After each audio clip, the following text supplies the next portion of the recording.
दर्जा चाहिए। आप समझिए, अभी मैं इसके बता रहा हूँ कि फायदे क्या हैं। ये आपके फायदे की बात है। राज कर्मचारी जब आपको दर्जा मिल जाएगा तो आपका वेतनमान 15,000 प्लस होगा, इसमें कोई शक नहीं है, क्योंकि आप सरकारी में आ चुके होंगे। जो सरकार की नौकरी होती है और राज्य में, मतलब अभी आप लोग डीएम इनके सबके अंडर में आते हो। एसओ चाहा या दरोगा चाहा आपको हटवा दिया, ये होता है ना। जब आप राज कर्मचारी दर्जा आपका घोषित हो जाएगा, तब आपका जो राज्य का हेड होगा पूरे उत्तर प्रदेश का, वो आपकी नौकरी से हटा सकते हैं। इसके अलावा किसी अधिकारी का औकात नहीं, चाहे डीएम हो चाहे डीएम हो, कोई नहीं हटा सकता। एक तो पहला फायदा। दूसरा फायदा, 15,000 प्लस ये सैलरी देते हैं। और उसमें सिस्टम अभी ये कैसा बनाएंगे मुझे नहीं पता, लेकिन कई राज्यों में सिस्टम ये है कि 15 दिन ड्यूटी करना पड़ता है। मेरा मानना है, मैं तो सरकार से कह रहा हूँ कि आप चौकीदारों का वेतन 15,000 से ऊपर कर दीजिए। हमारा चौकीदार 15 दिन ड्यूटी करने को तैयार है भाई, क्योंकि इसलिए तैयार है क्योंकि अगला आदमी तो ये टेंशन से फ्री हो जाएगा कि भैया हमारा घर कैसे चलेगा। अभी क्या है, 2,500 आपको मिल रहा है, आप जा रहे हैं, लेबरी भी करना पड़ रहा है, मजदूरी करना पड़ रहा है, और पता लगा कि किसी दिन काम नहीं मिला तो घर में पड़े हैं, टेंशन से परेशान है कि भाई बिटिया अब शादी कैसे हो, भाई बच्चे कैसे पढ़े। 2500 में कुछ नहीं हो सकता, कुछ नहीं होगा सर। ठीक, यही बात हम लगातार सरकार तक पहुंचा रहे हैं। जितने विधायक हैं उन तक हम पहुंच रहे हैं, विधायक सांसद जितने जहां तक संभव था हम प्रयास अपना तो पूरा कर रहे हैं। लेकिन समस्या दुर्भाग्य इस बात का है कि कुछ ग्रामीण प्रहरी जो बटने में लगे हैं, उनकी वजह से हमें कमजोरी मिलती है। मान लो मैं अगर कोई लेटर लेके पहुंचूं, मैंने जैसे बीच में कहा था एक वीडियो मैं बना के आपको दे रहा हूं, मैंने सभी ग्रामीण प्रहरियों से कहा एक वीडियो दे रहा हूं, मुझे 1 महीने में, देखो हस्ताक्षर तो सबके हम इतनी जल्दी ले नहीं सकते, या तो हम 75 जिला जाएं। तो आजकल ये जो मीडिया, सोशल मीडिया प्लेटफॉर्म है, ये बहुत बढ़िया चीज़ है। मैंने कहा कि भाई एक वीडियो पे लगभग अगर आप 70,000 के आसपास चौकीदार हो, 30,000 प्लस कमेंट कर दीजिए, जो नीचे लिख कर नहीं, और एक कमेंट करिए राज कर्मचारी दर्जा चाहिए। उसमें मैं ये नहीं कह रहा हूँ कि आप हमारी वाहवाही करिए या मेरा नाम लिखिए अन्नू भैया, जैसे बहुत लोग अन्नू भैया जिंदाबाद, हम जिंदाबाद के भूखे नहीं है। मेरा मिशन है, मेरा काम है कि चौकीदारों का भला हो जाए, उसके बाद मुझे लगेगा, गर्व होगा कि हमने एक विभाग का उद्धार कर दिया। ठीक, ये तो बात ही बात है कि यार इंसान कुछ याद करेंगे हमें, कुछ याद नहीं करेंगे, सीधी सी बात है। ये तो दुनिया का दस्तूर है। जैसे बाबा का ढाबा था, बेचारे ने अच्छा करके उसको वायरल किया, अब उसको बना दिया राजा। लास्ट में बाबा ही के ढाबा ने उसको उल्टा केस कर दिया कि भैया तूने मेरा पैसा खा लिया। जबकि सच्चाई ये है कि मदद करने वाला अगर वाकई में अच्छा इंसान होगा, वो आपका हराम का पैसा नहीं खाएगा। और मैं अपने हर वीडियो में यही चीज कहता हूँ कि मुझे 1 रुपए हराम में नहीं चाहिए आप लोगों का। मैं वहां से यहाँ तक आया, मेरे ग्रामीण प्रहरी रामपुर, फरुखाबाद, जाने कहाँ कहाँ बुला रहे हैं, और मेरे पास रिकॉर्डिंग है। मैं बाकायदा ग्रुपों में रिकॉर्डिंग तक डाल देता हूँ कि भैया देखिए इस तरीके से ऑफर आते हैं, लेकिन मैं ऑफर के लिए काम नहीं करता। भैया आ जाइए, जो भाड़ा खर्चा होगा हम आपको सब देंगे। मैं सीधा कह देता हूँ तुम बिल्कुल नहीं आ पाऊंगा। देखिए, मैं अगर आपकी मदद कर रहा हूँ तो मदद का मतलब है कि हमसे जितना बन रहा मैं उतना आपके लिए कर रहा हूँ। या आप करोड़पति होते, या आपका कोई जमीनी विवाद होता और 20 लाख की जमीन है, हम आपका वो काम करा दे रहे हैं, तब तो ठीक है यार, 10-20 हज़ार 50 हज़ार भाई खुशी में दे दिया आदमी ने, वो तो आपका फायदा किया। लेकिन हाँ, आप 2500 रुपए कमा रहे हो। जैसे आज तक क्या हुआ कि संगठन लोग चलाते हैं। एक किसी और ने फोन किया था, 2 लोग कितना नंबर है, 1 मिनट को 34 अरे जो आप ये बोल रहे थे कि हम बोल सकते हैं चीजों को, ये वो रात के ना, तो कोई संगठन बनाया आप? हाँ बनाया। कितने इतने लोगों का है? हाँ लोग हैं, बाकी कुछ लोग निकल गए हैं और वो कुछ आ भी रहे हैं। फोन करी नहीं, कुछ लोग जो है डर रहा था ना, कंफर्म। अरे रुके रहो भाई, चला जाओ। टोटल कितने संगठन में है लोग?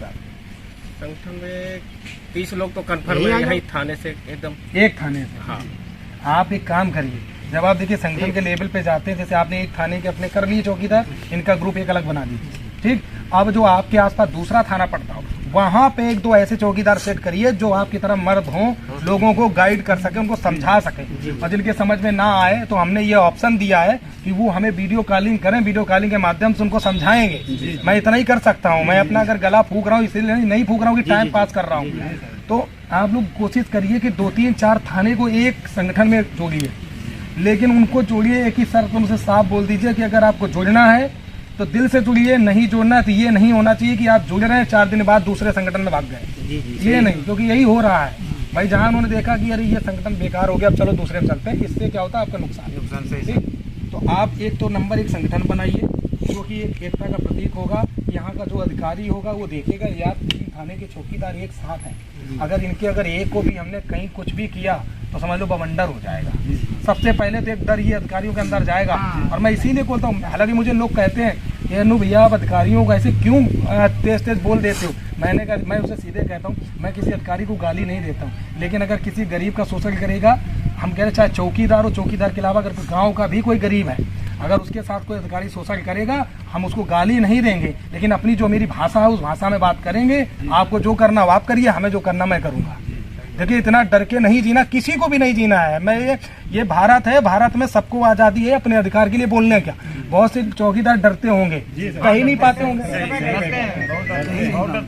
बहुत। अब इसमें तो हम अगर पूछें, इसमें कितने लोग ऐसे हैं जिनको झाड़ू पोछा सब मारना पड़ता है? बहुत लोग हैं, बहुत हैं।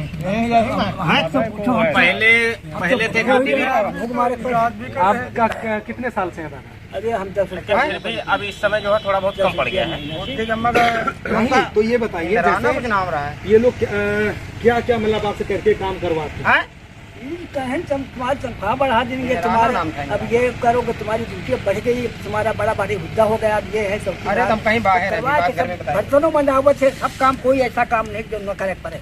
आप सुनिए, जैसे ये इसका सबसे बड़ा कारण ये है, चलो ठीक, घर पे मैं आपको देखिए, अगर कुछ बंदू मैं ऐसी बात बता रहा हूँ, हो सकता है कि कोई बंदू ऐसा अगर कर रहा होगा तो उसे बुरा भी लग सकता है। मैं मुंह पे बोलता हूँ, पीछे बोलूंगा नहीं, बुरा आपको अभी लग सकता है, लेकिन आपके लिए फायदा होगा।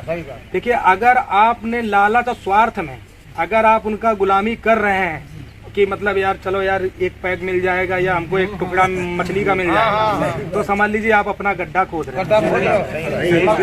आपने अगर मान लो आप जैसे 2 लोग आप गुलामी कर रहे हैं और ये आपके 25 लोग नहीं कर रहे हैं, ये 25 लोगों को करना पड़ेगा, और नहीं करोगे तो एक एक को बर्खास्त करते रहेंगे, नहीं भर्ती करते रहेंगे, उनका काम है। सही बात। तो इसमें एक ही नियम है, लालच छोड़ दीजिए। हम गरीब हैं, हम उससे भी ज्यादा गरीब हो जाएंगे, हमारी अगर जीप चलेगी हम खरीद के खा लेंगे, लेकिन हम किसी के सामने झुकने वाले नहीं हैं। या हमारी सरकार हमें 20,000 दे और वो कहे कि भैया तुम्हें सुबह उठ के थोड़ा साफ सफाई करके बैठना है, हमें नहीं खलेगा, क्योंकि वेतन हमें अच्छा मिल रहा है और सफाई करना कोई बुरा काम नहीं है।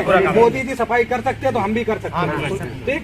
तो मेरा मानना है कि अगर हमें तनख्वाह अच्छी मिलेगी तो हमारा जो थाने की जिम्मेदारी हमें मिलेगी वो जिम्मेदारी हम निभाएंगे।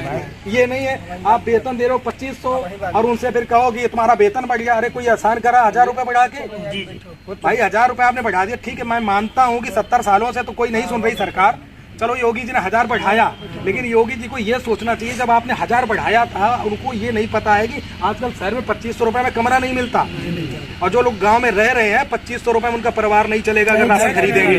तो ये चीज सरकार ने नहीं सोची, और इसका ये कारण है कि एकता ना होने की वजह से। भाई अभी के गार्डन में धरना प्रदर्शन पे लोग गए, मुझे लग रहा 100 से ज्यादा वहाँ होंगे भी।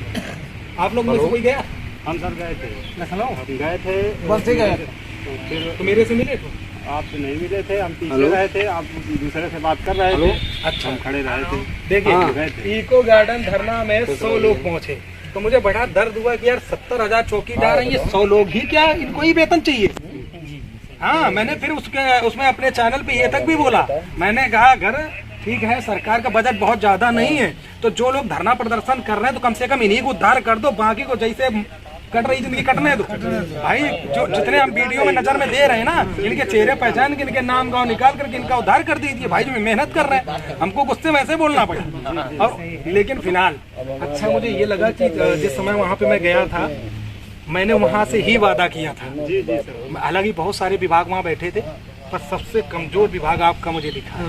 मैं सब जगह घूम के आ गया, जब मुझे लगा यार पीआरडी वाले भी थे, पीआरडीओं के लिए बस हम एक बार गए हैं, दोबारा में झांकने नहीं गए, क्योंकि मुझे जैसे पता चला कि यार ये तो ठीक ठाक अभी कमा ही रहे हैं, अब इनको सालों की क्या, ये तो आगे बढ़ाते ही रहेंगे धीरे धीरे। तो बढ़ा रहे हैं ना, अभी तो बढ़ रहा है। चारों तरफ हम घूमे, हमें कोई बेहतर समझ में नहीं आया। जब आप लोगों के विभाग में घुसा, जब मुझे ये सब कहानी पता चली तो बड़ा दर्द हुआ। वहाँ 1-2 चौकीदार रोने भी लगे, जब मेरे ही माइक में रोने लगे तो हमको बड़ा और कष्ट हो गया। हमने बताइए यार लोग रो रहे हैं, तकलीफ है। निवेदन मैं करना चाहता हूँ, यहाँ तो 30-32 चौकीदार थे, मगर आधे खंडों से कुछ खंडो हो गए। कोई भी एज के चौकीदार यहाँ बैठे, उसके सामने ब्रह्म बाबा के नीचे बैठे हैं। 110 की पोस्टमार्टम में मैं गया, जिसपे लाकर लगता है। कोई भी चौकीदार बता दो तो 110 100 पर न पहुँचा कोई। ये तो गए होंगे, लेकिन हम लोग शॉपर हमने उपचार कराए हैं। अब 110 भर्ती है। 10 पोटलिया है तो 110 पोस्टमार्टम मैंने कराया, कुछ नहीं मिलता। अपने नारिया के जांघिया का नारा खोल के पैदल चले आई। जो सिपाही जाता वो अपने पैसा ले पैसे लेता, से- रुपया बने ये लोग की। जाने के समय वो चले जाते साथ में, वापसी में अपने पैसे से आना पड़ता अपने पैसे से आना। इसलिए कोई जाने के लिए तैयार नहीं रहता। नहीं तो मुझे ये नहीं समझ में, देखो एक काम आप करना स्टार्ट कर दो, देखिए जिगर रखना पड़ेगा। और नहीं बाकी तो मैं आपके लिए देखिए बीच में इसीलिए बैठा हूँ कि अगर आपको, हाँ बस आप लोग अपनी तरफ से गलती मत करो। अभी मैं बता दूंगा कि क्या गलती नहीं करनी और क्या आपके काम, क्या काम करने हैं और किस चीज़ का विरोध आपको करना है, ये ध्यान रखिएगा। आप एक साथ आवाज उठाइए, उनकी औकात नहीं कितने लोगों का हटाते हैं। लेकिन अगर आप दो विरोध कर रहे हो और सब गुलामी कर रहे हैं, भाई साहब उनकी दो की नौकरी चली जाएगी। यही हो रहा है। वैसे पिछले 1 साल से हमारे थाने में जो है चौकीदारों में बहुत काफी एकता आ गई। एकता हुई। आपके वीडियो हम आपसे बराबर बताया था दिखाते हमने। हैं ना सबको, जितने हैं वीडियो बराबर दिखाते हैं। काफी एकता आ गई। ये हमारी भी ना करता हो है चौकीदार। वीडियो दिखा सबको। सरकार भी कही है। हमारा देखिए आपने देखा होगा कि आजकल के जो है ना पत्रकार होते हैं ना, उनका सिस्टम अलग है। हमारा थोड़ा हम वैसे ही ढल जाते हैं जैसे लोग होते हैं। हमारा उद्देश्य यही है, देखिए चैनल का नाम ही इसीलिए वॉइस किंग है। वॉइस किंग का मतलब होता है आवाज का राजा। आवाज का राजा का मतलब होता है कि हर तरीके से वो ढल जाए, हर आवाज में बात कर ले, ठीक है, इसलिए उस चैनल का नाम है। बहुत से लोग बोले कि यार आपने ये घमंड में रखा है कि आप तो अपने आप को आवाज का राजा समझते हैं। मैंने कहा ये आपका सोचना है। हमारा मानना ये है कि हम गांव में जाएंगे गांव की तरह बात करेंगे, अगर शहर में जाएंगे तो शहर वालों को शहर की तरह समझाएंगे। जहाँ जैसी माहौल है वहाँ पे हम बात करेंगे। अभी बीच में शायद आप लोगों ने देखा होगा, एक हमने मोदी जी की आवाज में संबोधन किया जी था। जी सर। उसमें भी हमने चौकीदारों के बारे में ही बोला था। तो हम तो इसलिए ऐसी चीजें बोला करते हैं कि जो लोग बेचारे नहीं समझ रहे तो कम से कम किसी न किसी कारण वो समझे। जी जी। ठीक है, तो देखिए, तो सबसे पहला अरे दद्दा पास हो। अरे वाह भाई नंदा, ठीक है। अरे अब तो बड़ी कमी है। बैठो बैठो बैठो बैठो। हाँ ठीक।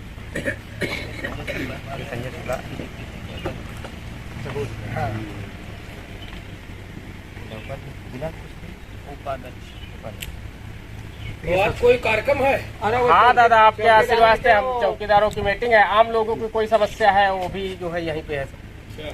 हम वो लोग कुछ रखी सके आइए आइए आइए। तो समस्या हल करो हमारे लोगों उनके बच्चे हमारे तो बच्चे ना हल करियो तो आप लोगों के लिए पूरी मदद की है। तो कहे बीच बीच में स्टार्ट करते हैं। आइए आइए। शेयर डालते सर। अरे कहाँ करेंगे, सब भारत के हैं, भारत में ही हमें मर मिटना है। दादा